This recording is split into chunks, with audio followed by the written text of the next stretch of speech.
When should a screenwriter introduce conflict in a screenplay?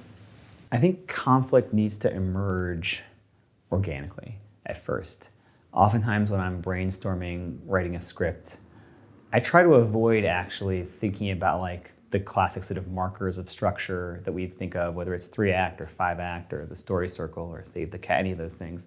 For me, I just want to know, as I'm getting to know the characters, and as I'm shaping the characters, I do think that I'm consciously shaping those characters, not just letting them emerge sort of from some, ethereal muse. How are the characters different from each other? How do they see the world different from each other? And how does that create conflict? And then how do the characters and their and the environment, the society themselves, how do they clash? And I think that there's no timetable for that. I think that there are some movies where there's conflict in the very first shot that are masterpieces.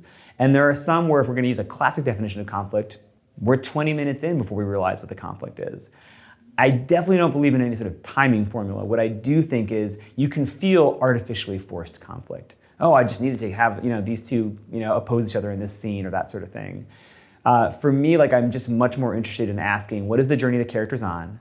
And what sort of, when do they react? And when do they sort of come up against an oppositional force? And when do they have trouble? And that's usually, emerges from them, not a particular sort of preset timing. And how do you continue conflict? You know how they just say punish your characters, make it just horrible for them. How do you continue conflict without, like you said, having it be overdone? Yeah. I think the core of your idea, the test of a good idea, I think, is, does the journey the character is set on from the beginning, does it have enough sort of turns of the wheel to evolve the problems that they encounter? And I think that a lot of times the difference to me between a short film and a feature film is the central conflict something that can be expressed in a single moment, and that's kind of the extent of that idea, or is it an evolving topic?